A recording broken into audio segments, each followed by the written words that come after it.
Sounds good. Thanks everybody for being here tonight. I know that it's Sunday night, everyone's getting their kids to sleep, and we're going to try to keep this on time so that we can all get back to Sunday night football.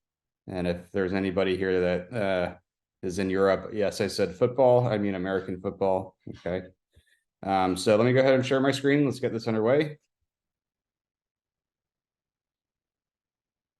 All right. So yeah, my name's Simon O. I'm a full arch doctor in Philadelphia, Pennsylvania. I am the chief clinical officer of a DSO called ProSmile. I co-founded Smart Arches Dental Implant Centers, which is an East Coast, or at least today it's East Coast, center for full arch implants along with full mouth rehabilitation. I also run two charity organizations. One's called ORCA, Operation Redentulate Central America. This last week or 2 weeks ago, we did 52 arches in 4 days for 35 people. So we're very proud of that. And then also I'm the founder of the Smile Back Foundation, which is a charitable organization. So if anybody feels compelled to donate to help, people in the United States and also abroad with that, and are looking for a 501c3 vehicle to harness some tax savings, go to smileback.org. And you can donate there. All right. Anyway, so let's get underway. So why is measuring bite force important surgically? So a majority, I'd say, at this point, 99% of my practice is all full arch surgery. So it's just doing all on four type treatment, terminal dentition into a fixed prosthesis. And if anybody here practices full arch implants, they understand that the bite can be very detrimental, especially if it's unmeasured and sort of unknown. So there's many different things that can happen. So the temp prosthesis of the all-on-4 prosthesis could fracture, which would then cause the loss of what we know as cross-arch stabilization. And so cross-arch stabilization is lost. You now have two separated, or possibly even three or four separated implant segments that are at the risk of full mastication force. So it's very dangerous. We also know that traumatic occlusion can cause implant failure, whether it be early on or late. We also know parafunctional habits. So a grinder like myself would probably need to have some sort of adjunctive therapy along with full arches if I were to need that. And what are we talking about in terms of that? We're talking about neuromodulators like Botox, ZMN. There's a Dysport, there's a couple others. And then also, I think it's not well studied yet because this is such new technology, and quantifying bite force is a relatively new thing. So there's a lot of questions that I'm going to bring up at the end that I don't have the answers to, that hopefully with research and the use of this product can certainly help with. So this is the product. It's called Innobyte.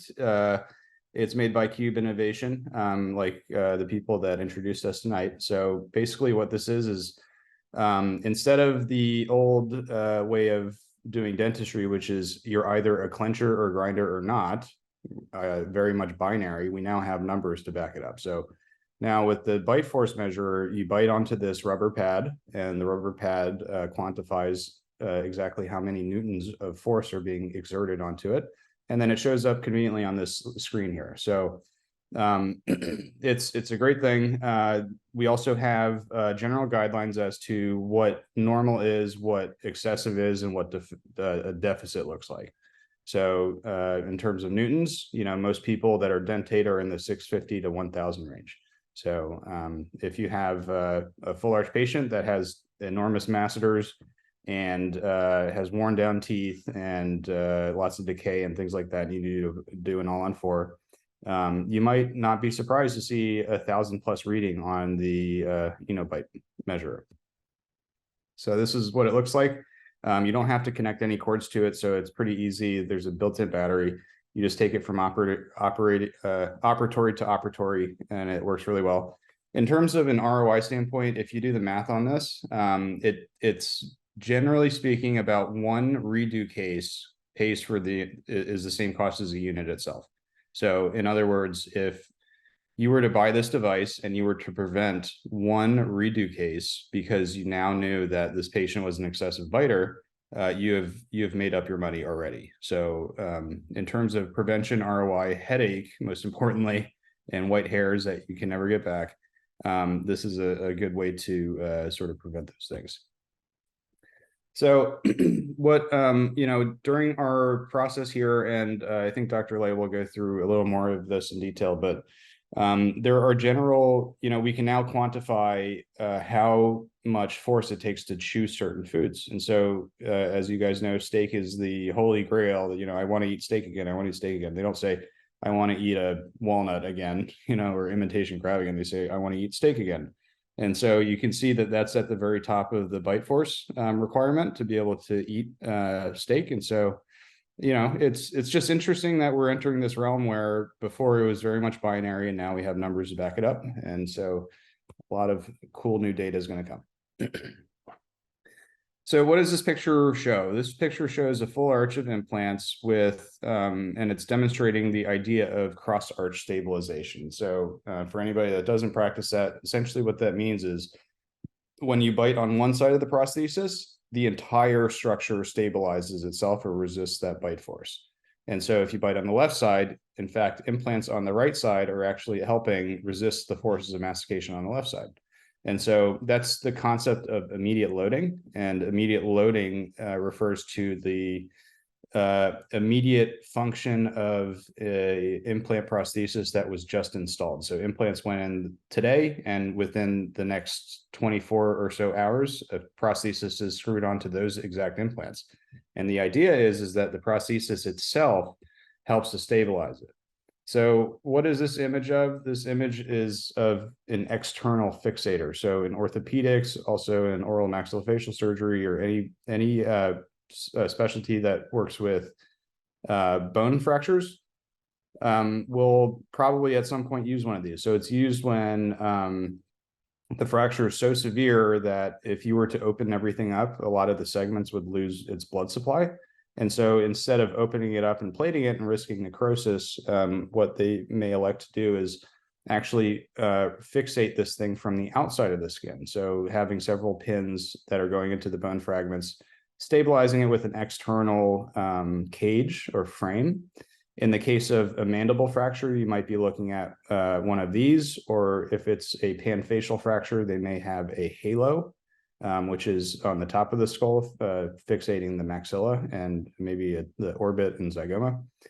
But this is the general principle of immediate loading and cross arch stabilization. And so if you can imagine that, okay, you have this mandible fracture, and the external bar here fractures at this segment, what can you expect as an outcome? You can expect that the fracture in this segment, in the very middle, may not fuse, may not create osteosynthesis. And so the same thing happens when we have a broken prosthesis. So this is an image of an all-on-4, and this is an image of a fractured temporary all-on-4. And so, you can imagine, and this happens a lot more often than not. In this case, or not more often than not, but it happens more often than you may think. And the most typical place of it fracturing is where it's weakest, which is right at the implant location. And this is a very classic sort of look of fracture. And so you can imagine, okay, this all 4 implants were once stabilized by this external fixator, and now it's broken, and this patient goes and eats something else, and the only thing they're occluding on are 2 implants instead of 4 on the left side only. And so those implants on the left side are much greater at risk. And say the patient eats something hard one day and can't get in to the dentist to get this fixed, and not accidentally hits with a peanut that number 4 implant. That number 4 implant is going to take the entire bite force onto that one implant. So we're talking, if they bit in the Innobyte score as a 600 or 700 newtons is going to be focused on that one implant instead of all 4.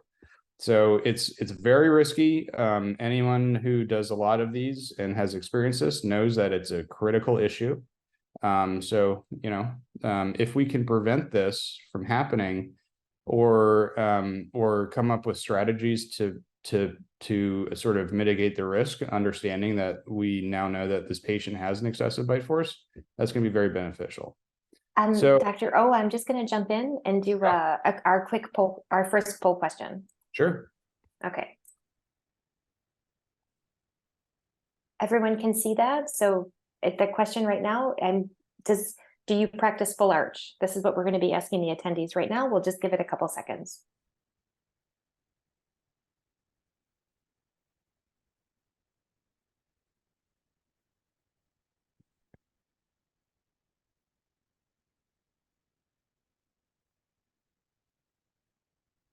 All right, should I keep going? What? I love it. I'm going to end and then I'm going to share and then we can move forward with that. Sound good? Sounds good. All right. So it looks like we're pretty well. Yeah, like 50-50. Yeah. That's great. That's great. Okay. Cool.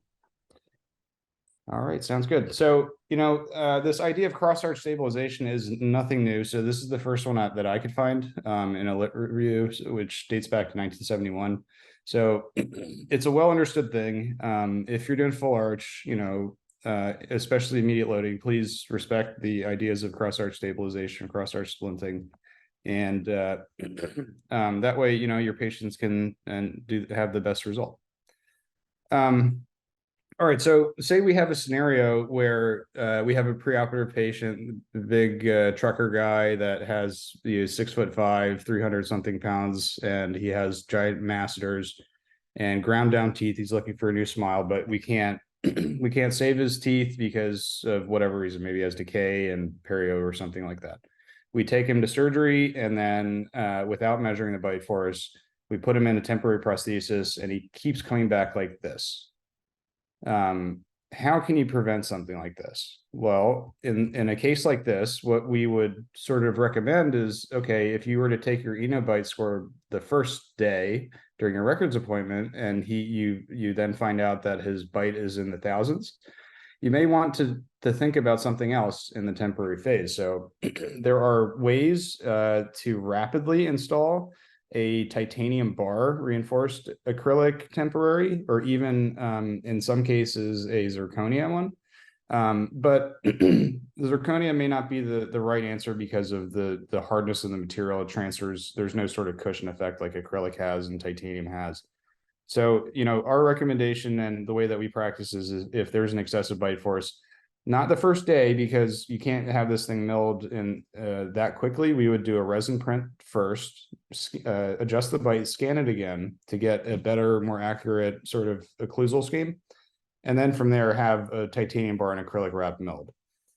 We would install this in the first week. Obviously, it takes time to have it milled, finished, and everything like that. And so that would be our protocol. Excessive bite force, we would talk about a rapid immediate temp that could prevent fracture of this.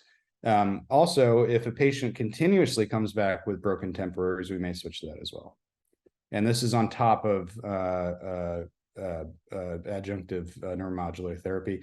The reason why I bring up more than one strategy is because many states have different laws on Botox injections with dentists. And so I know some are only limited to TMJ therapy. Some are only limited to the perioral regions, which doesn't make any sense to me.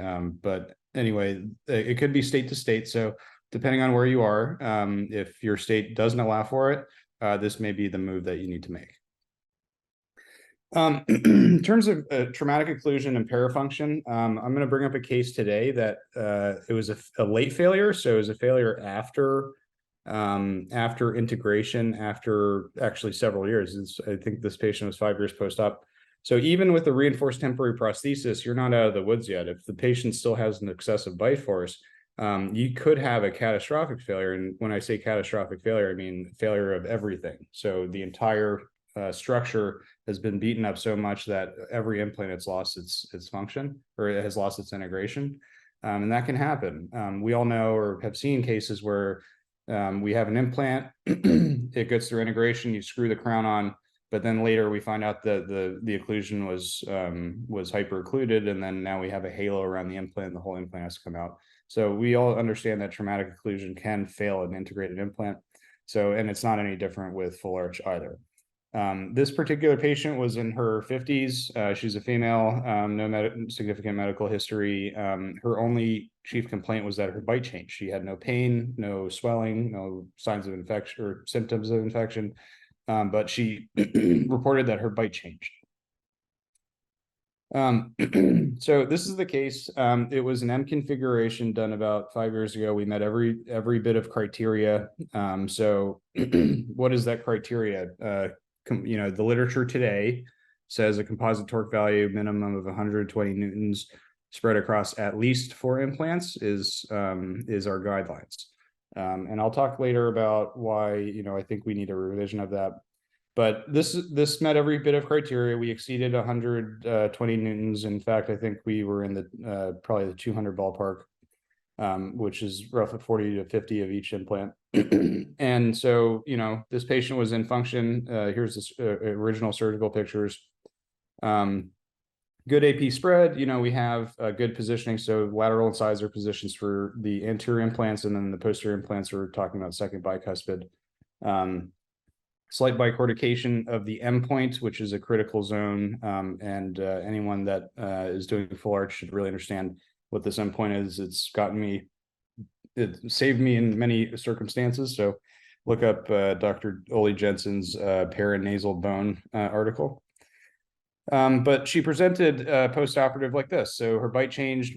Dr. Lay, who you'll meet next, took a couple of periapical x-rays. The right side looked fine. The left side had halos throughout. So, there was no swelling. Like I said, there's no erythema of the tissues, no pus, no anything like that. It was just mobility of the implants. And so we diagnosed this as a mechanical failure of traumatic occlusion.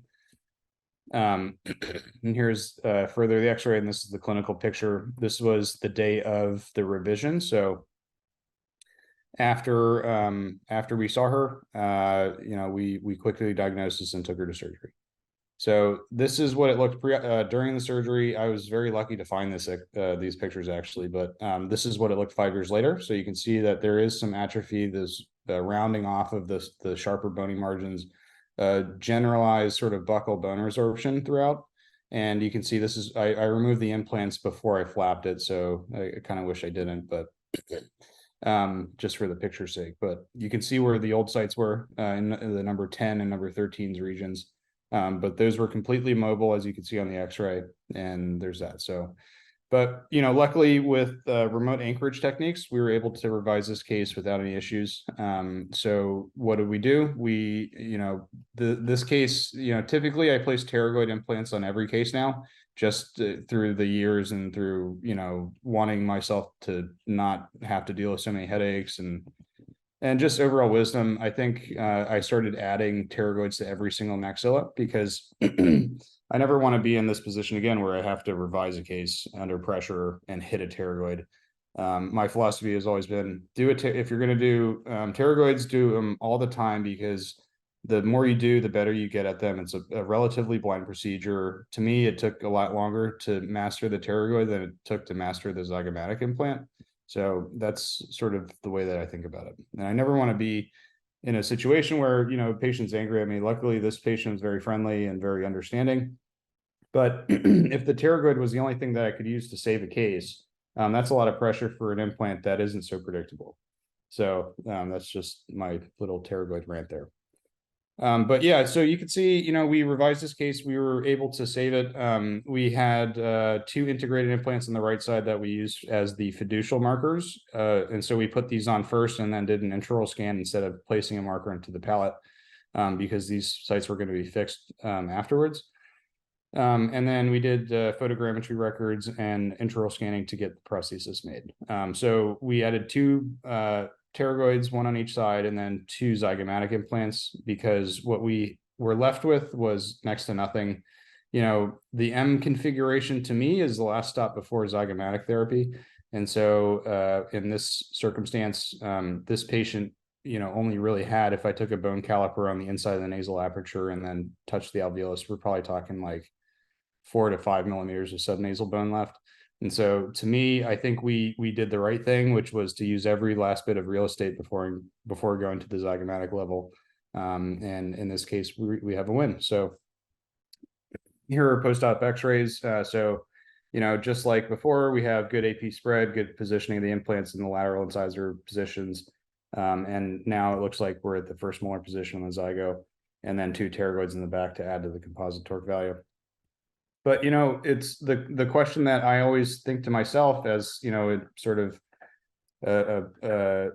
someone who ponders, what the possibilities were. Had I done something like this from the get-go, where I placed the pterygoids, would that have prevented this problem?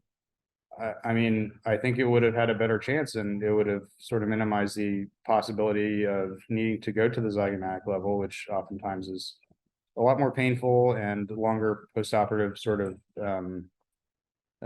recovery period. I always think about those kind of things. And so, for me, whenever I start a case, I always want to do my very best so that we never have to get into a situation where we have to rescue it with such extreme implants. Dr. O, I'm just going to ask our next poll question because it really goes into what you're talking about right now. I'll just go ahead and launch that one. Yeah.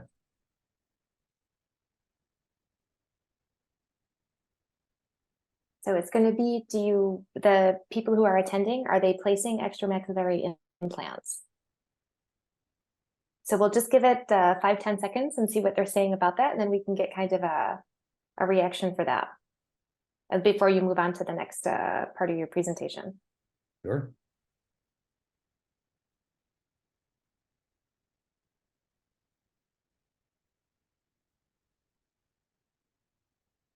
There we go. Well, this is interesting. I'll go ahead and share the results for that. Okay, yeah, that makes perfect sense. So, Yep. I'd say that a small percentage do, which is all the more reason to get this device, right? Because if this can prevent you from having the need to use extramaxillary implants, you've saved yourself a lot of headache, a lot of sort of sleepless nights, if you care. And and yeah, it's anything you can do to stay within that realm of conventional implantology, the better. And this is one of those devices that can help you stay there. So, just consider that. Here's another way to sort of combat this problem of the unknown, which is, or the once unknown, which is now the excessive bite patient. You can use neuromodulators. So typically Botox, ZMN, Dysport, these types of therapies are used for cosmetics, but it's also very much functional. One of the there's medical insurance in the United States that covers it for migraines. It takes 3 goes with a neurologist and medication therapy from a neurologist before they'll approve Botox for migraines, but they will. You can also use it for things like excessive sweating. I know that dermatologists do that. And then in our case, we can use it to help treat grinding and clenching. So, here's a layout of the 3 major players in this type of neuromodulation. There's Botox, there's Dysport, and Xeomin. In terms of comparison, it looks like everything is relatively similar, but to me, what matters the most is the duration and also when the results show. Because if you find out the day of that he's an excessive biter, say your Innobyte wasn't working and or whatever, it works fine, but say it doesn't work, or like your assistant needs a new cord or something, and then the day of you find out they're an excessive grinder, that 2 to 3 day versus 7 to 9 day may make a factor. And I do know that Dysport is less expensive than Botox. So, for me, if I had to pick, I mean, we have Botox in the office, but if I had to pick one specifically for this reason, it would be Dysport, because again, as fast as you can get them weakened, the better. So here's a picture of the temporalis muscle along with the masseters. I'll talk about the masseter injections because, I think that masseter injections alone are enough to do that, but you might have a special case where you may need to do temporalis injections. Essentially, there's a safety zone in terms of Botox injections. So if you were to draw a line from your earlobe to the corner of your lip, and draw a line, that's if you stay under that along with the confines of the masseter muscle itself, you'll stay within what's called the safety zone. So If you go above that, you start to deal with things that you don't want to, like the parotid duct, the parotid gland, and things like that. So stay within here. You get the inferior bellies of the master muscle. You want to space these things about 1 centimeter apart, and at least 3 injections. So typically there's 2 at the inferior border, 1 centimeter above the inferior border, and then 1 centimeter above that. And typically we're talking about 15 or so units per site of Botox. And so whatever conversion that relates to with Dysport or ZMN is fine as well. So, here that is again, you have them clenched, you palpate the masseter muscles, you find the posterior and anterior borders of that, and then you take your safety zone line, which is the earlobe to the corner of the mouth, 1 centimeter below that, 1 centimeter in front of the posterior border, and 1 centimeter behind the anterior border, and then 1 centimeter above the mandibular border. And that little cluster there is a safety zone. Here you can see that, this actually was taken from a dermatology journal, which is essentially graphing their bite force over time after Botox or neuromodulation. So you can see that it takes some time. And so that's what I'm saying. Like if it means that this patient's going to break their temp in the first day or two, you got to do this preoperatively. You really do. And then, as they sort of come back to life towards the ends of 4 to 6 months, it'll start to trickle back up again. So you might want to get the bite force measure out back then to see where they end up. Of 2,000 sessions of masseteric Botox injections, we saw, what they saw was a 30% decrease in 30% of their people had a temporary mastication force decrease, 2.5% had bruising, some had headaches, smile limitations. So again, staying below that safety line, if you go above it, you might be hitting the zygomaticus muscles, which would then prevent them from smiling. And that especially if it's someone that cares about their aesthetic, that's a big problem. Bell's palsy does not look good. They might have paradoxical bulging, sunken cheeks, and again from the subzygomatic volume loss, and then sagging. Another factor with bite force and full arch is surgical decision making in that excessive bite patient. So we know that there's different zones of bone. So Carl Misch described D1, D2, D3, D4. We know that the worst bone is in the posterior maxilla. And the reason I bring this up is because I constantly contemplate is the invasiveness of a zygomatic implant at 150 Newton centimeters torque a better scenario than a posterior maxillary tilted implant at 30 Newton centimeters? Does the invasiveness outweigh the difference in torque value and the potential for success? I always contemplate that because there's no right answer. And so, I think, especially if you have low stability bilaterally, we always talk about composite torque value and all on 4 or all on 6, but like, I think a lot of people may not think further into that than just that and say, oh, I hit 120 Newtons, but I have 50 and 50 on the anterior implants, which gets me to 100 and only 10 on the back two. That's not going to work, especially if the patient's an excessive biter. Where do people chew their food? In the posterior.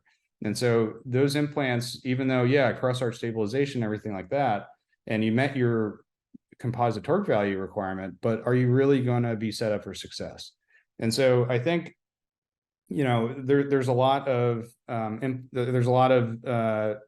study to be done in the future, and we now have the tool to do it, which is this bite force measure, to then say, I think there's going to be a threshold where we say, hey, we need to swap for a zygomatic implant in order to get this immediate load, or we have to add the pterygoid, or this excessive bite patient needs to have 5 millimeter implants versus 4.2 or 3.75, or even the length of the implant matters, or we need additional implants. So I think, a lot of questions for the future, and this is sort of where I'll end things, is, okay, we have a minimum composite torque value number of 120, but shouldn't that slide with high Innobyte scores? Like, isn't there a world, or isn't there a scenario where 120 newtons is not going to be sufficient for someone with 1,000 or 1,200 newtons of a bite force. Does all on 4, does all on 5, does all on 6 then become relevant? Like, is all on 4 good enough for the 1,200 newton patient? Or do they really need all on 6 with a composite torque minimum of 180? Also, at what bite force does material change need to happen? Like, when is it inappropriate for zirconia to be put in? Is there a bite force where we should avoid zirconia direct to multi-unit abutment? And then, at what bite force per implant over what period of time duration will cause a failure of osseointegration? We don't know. And then also, our stressful periods in people's lives, like we can now, if someone's stressed out and they're clenching all the time, their masseters are hypertrophying. And so they might have a higher bite force during more stressful periods of their life. So these are all questions that I sort of come to mind when I think like, oh, now we have a new tool. What are the new possibilities? So I think that it's an exciting sort of future to see. And so I'm going to encourage everybody here to sort of look into this technology. Hopefully you can adapt it to your practice, and let's collect data together so that we can make the industry smarter, So that's all I have for you guys. I again have a overseas full arch training program called ORCA, which is based out of Guatemala. It's live surgery. And then we also have a didactic portion, which is in the United States, called the All on X Masterclass. And here are the 2 websites. So again, thanks for your time. Hopefully that wasn't too long, and we can all still make Sunday night football. Thank you, Dr. Ho, for this really informative first section of the presentation. It was really great. Just to answer a few things here, we got a lot of questions during your presentations. As I said during the beginning, we're going to wait until Dr. Lay is done his presentations to kind of answer all of these questions in a panel format. So keep writing them up, and we'll be happy to discuss them after. Dr. Lay, the floor is yours. All right. So to follow up with Dr. O here, I'm Dr. Lay. I work at Smart Arches, a full arch clinic, like Dr. O has said. So I'm the digital restorative dentist at the Langhorne location. So I've been working pretty closely, very closely with Dr. O the last few years in terms of how to develop and make some prosthetics for patients. So let me share my screen here.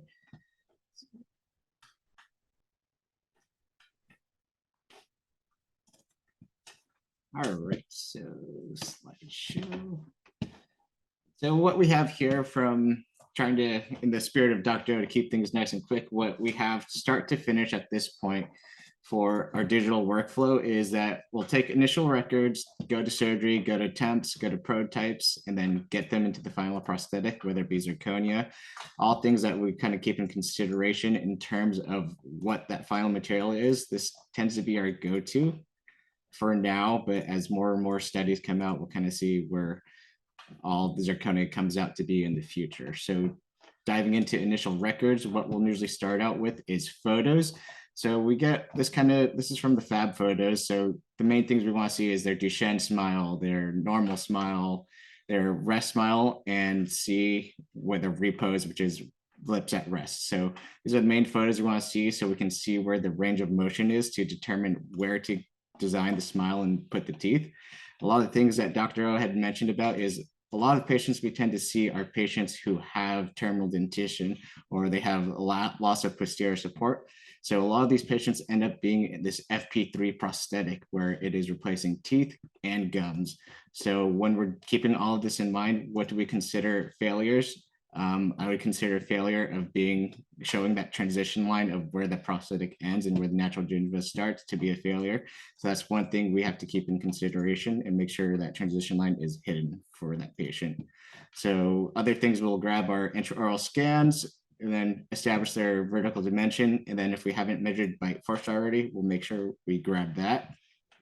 Some other things that we tend to do is also a facial scan. So here's a few things to use for your data gathering here. We've got leaf gauge right in the middle. Oh, forgot to change the slides there. So we have the leaf gauge here in the middle. So that's something that, if you have to open a bite for a patient that has dentition here, if it's an edentulous patient, that tends to make things a little bit tougher. So there's other ways to do that that can be taken in Dr. O's courses to figure out how to establish bite for full arch patients. We also use VDO gauges. There's many different types of these out there. So for those, you can always measure the middle of the iris, your eye, all the way to the commissure, which is the corner of your lips. And then that's usually going to measure the same distance between the bottom of your nose and then to your chin there. So that usually gets patients to a pretty good VDO to start off if you don't already have one. And then from there, you can see how patients function at said VDO, see if it's something they can tolerate. If it's a previous bruxer, this is something that we can think about changing to decrease bite force in the future. And as we move forward to get to the temps, after surgery is done, we have all our intraoral scan. Dr. O kind of touched upon that earlier with fiducial markers and all of that. So we get them into temporaries, which we have here. So the different temporary material we tend to do, like Dr. O said, is the resin, nanoceramic resin. What we use mostly is Flexera Smile Ultra. Some other ones out there are the Onyx Tough. There's Rodin Sculpture. There's all sorts of different nanoceramic resins that work very well. Then depending on that patient's bite, we may or may not consider using either a tie bar or maybe even a chromium cobalt bar just to get the patient more stabilized and protect those implants. So at this point, patients are going to be in temporaries the day of the surgery or day after the surgery. So this is something that we kind of play around with here. Both are great ways to get patients, out of the chair and resting quicker, so they don't have to stay under anesthesia longer just to load teeth for them. One thing that we get to do after the implants are all healed and stabilized after a few months here, we can reevaluate the VDO, see if we opened a patient here to see if they're comfortable at that VDO. At all these different appointments, we'll make sure we measure the new bite force here. I've got a case that I'll show you in a little bit here to show off the Innobyte there. Other things we keep sorry to interrupt you, Dr. Lee. I believe your slides are not. Sorry, yeah. Yeah, okay, that's There maybe why. Just to make sure it was switching. Yeah, thank you. So the temps, as you can see here, we've got the prosthetic temp that was made. This patient, you can see they've been healed up for a few months already here. So once we go into the prototype phase, we can see how they're functioning again. So we'll remeasure VDO, see if it's accurate for them, see if we have to increase or decrease based on what patients feel in terms of if they feel like they're can't tolerate that new occlusion. So if they're bruxing more or clenching more, and that's when we have to think about, do we need more freeway space? Do we need to change that at all? And then if we have to change any design in terms of moving teeth out in terms of the incisal edge position or any of the teeth over the implants, or if things are too big, too small. So we have lots of control at this point because we have prototypes for the patient. They can try them out and we can keep moving forward from there.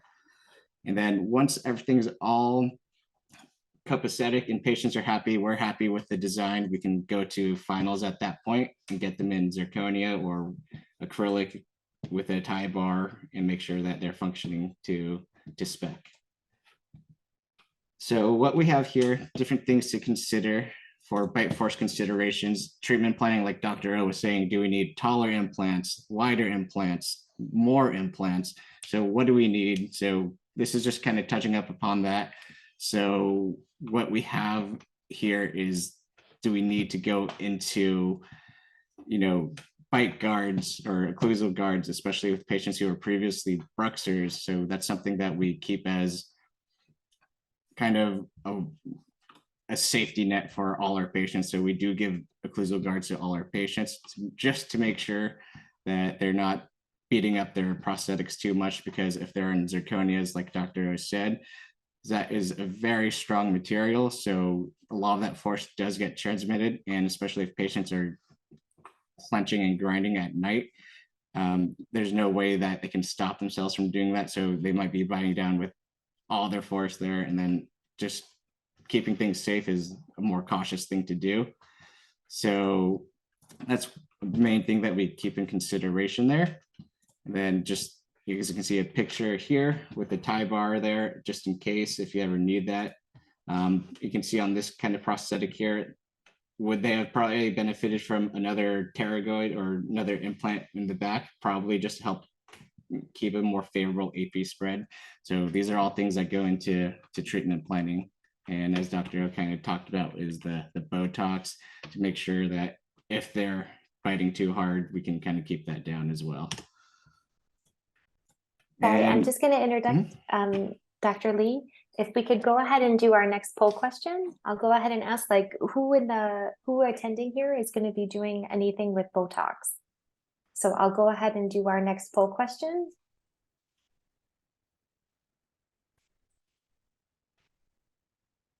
Just so we get an idea.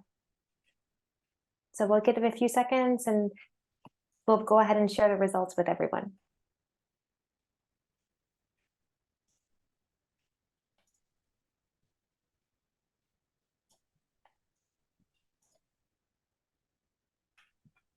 Here we go. Good. So we've got a good amount doing some, seeing what they're doing with that. That's great to share that. Yeah. Yeah. Super. So definitely something to keep in consideration. I know every state's different, then you have to figure out to see where we can do that to help patients out with that. So for diet considerations, main things we tend to do, especially for patients who are in temporaries, is to keep them in a softer food diet. So we tend to call that a plastic fork diet. So anything that they can cut with a plastic fork is fair game. So a lot of the things you see on the screen here, a plastic fork would probably break with this. But the thing to keep in mind is after a patient has healed up, they're in their finals and they're ready to eat that steak. But say a patient doesn't quite get to that 650 mark of normal bite, we have to kind of see how can they get there. So these are a point where I can recommend certain foods that they can start trying to eat and start building up those masseter muscles. So this is kind of like the total opposite of what Dr. O was talking about with neuromodulators and Botox. This is a way to get patients to start chewing more and building up back those masseter muscles to get to the point where they can start chewing. So after they are all healed up, there's not as much consideration since they're having a deficient bite that we want to make sure that they're able to function properly and eat whatever they want. So going into the cases, I have 3 cases here. So this first patient, terminal dentition, you can see lots of caries. I'll show you a 3D intraoral scan in a moment. He doesn't have posterior teeth to completely chew on. His initial bite score was 91. So if you go back to that chart that Dr. O had up there, like that's chewing soft crackers with a score of 91. So here we have the scan. You can see he doesn't have second bicuspids or molars, and he doesn't really have a very favorable bite as he's only chewing on the right side. Mostly he's got that overbite with the severe overjet. And as we move along, so we recommended upper lower full arch implants there. And what we ended up getting with him is to have incredible changes, as you can see over the next few months that we had him here. He did the surgery, upper lower temps in that Flexera Smile Ultra, and he's not quite in finals yet, but you can see as he's biting along. After this video, it doesn't quite show that 231, but he gets close to that as I took another one afterwards. So he's definitely improved from that original 91. And then as you can see over here with full arch implants, that's restoring all the way to second molars here. He's gonna get up to that 674. So this is a way, this shows you how the Innobyte works. What we usually do is have the patient bite down 3 times. Our instructions to them are bite down as hard as you can. Usually patients are a little hesitant to bite as hard as they can. So they'll bite, and then usually you'll have them bite again. They're more comfortable with how to bite this time. And then they'll give you more of their true measurement, and then you'll have them bite a 3rd time just to verify the second number there. But that's how the Innobyte works. A very clever type of technology here, because in the past is all those orthognathic dynameters or whatever they're called, and those are mostly only at schools where people are measuring that. So once we get to the next case here, another case where terminal dentition patient just hated her upper dentures. They actually had lost it, so we had to redetermine their VDO.